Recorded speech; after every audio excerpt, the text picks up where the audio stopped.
on the TV were actually giving me the content I was looking for. They're doing analysis about the speech, but not giving me the speech itself. Well, now that can change. Let's go ahead and pull down, again, the quick search box and type in 2010 State of the Union.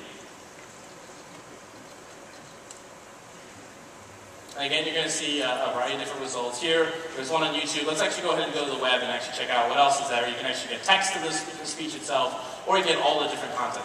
And from here, it looks like there's also some video results. I can actually click and go directly to whitehouse.gov and play the video. This is big, right? Because now I can access the content I care about whenever I want.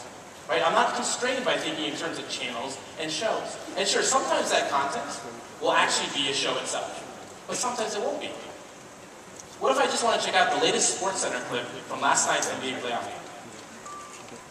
Or, let's say I want to see the latest news segment on the Gulf oil spill. Well, now you can. You are in control of where you go on the web. And the great thing here is that none of these sites had to do anything specific to make it work with Google TV. All this content is already available on the web. We are now making it accessible on your high-definition television. Website. My TV just became the best photo viewer in the house.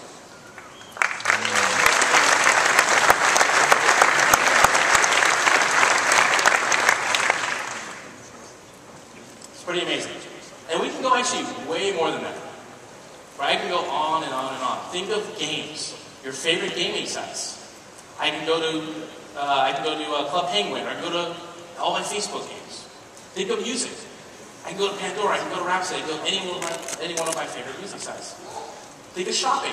I can go to any shopping site, Gap or Guild or whatever it might be. Personalized and the most accessible entertainment experience out there.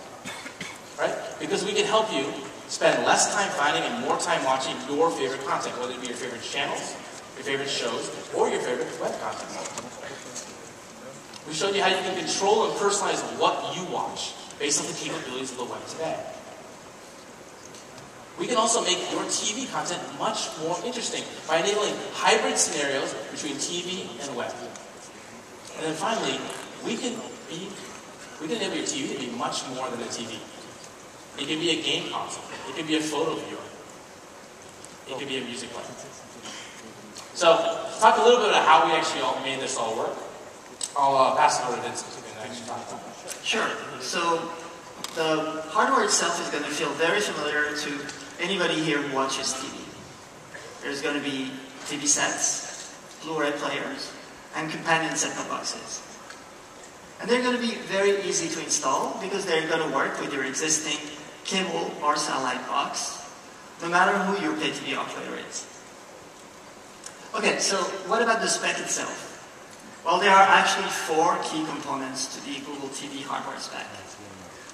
Number 1, Wi-Fi and Ethernet built in, of course. Number 2, you're going to connect your existing cable or satellite box to the Google TV box using a regular HDMI cable. In addition, the Google TV box comes with an IR blaster built in, which is what we're going to use for control.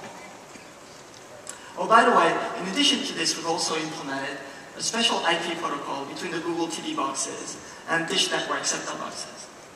And that's the configuration that we're using today, and it gives us really tight integration with the pay TV box.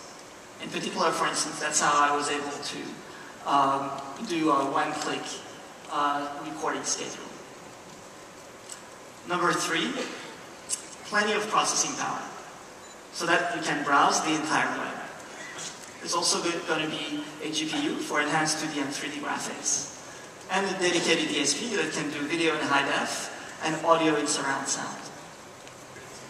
And then number 4, there's the Google TV input devices. They're all going to include a keyboard and a pointing device so that we can actually navigate web pages.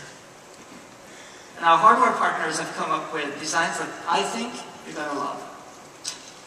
But let me tell you about the special input device that I'm carrying with me and that actually today saved my butt, which is my Android phone. So it's actually, if we can get back to the demo, it's actually already paired to my Google TV device. It's actually paired to my Google TV device over Wi-Fi.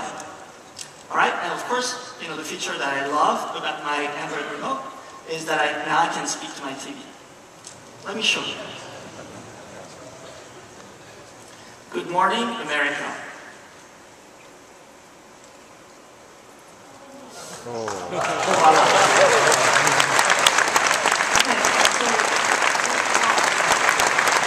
I swear, this was not Rishi typing in the background. Anyway, his keyboard doesn't work. So now you know it's true. It was actually the Android remote sending audio samples to Google Voice Search backend, Google Voice Search backend, sending a search query back to my phone, that then bouncing that query back to the Google TV box. And all this in real time, which I think is pretty cool. So let me show you something else. So Rishi here is carrying his own Android remote, which by the way is paired to the same box as I am, so that we can have two remote controls controlling the same box at the same time, so that we don't need to fight for the remote. And of course, Rishi couldn't help it. While I was speaking, he was browsing the web, and he came up with a really neat website that he wants to share with us. But he doesn't want to share it on his small screen. He wants to share it on the big screen. So how are you going to do that? Well, let me see if the Wi-Fi is kicking me off back and forth. So let me see if I can get on really quickly. I'll take a... Alright, I'm on. Let's hopefully it stays on. I know you can do it. So I'm watching a cool video here. So I'm actually watching it on my phone. Enable a flash, of course. Let's go ahead and take a look and see if I can stay on again. And push it directly to the TV. This is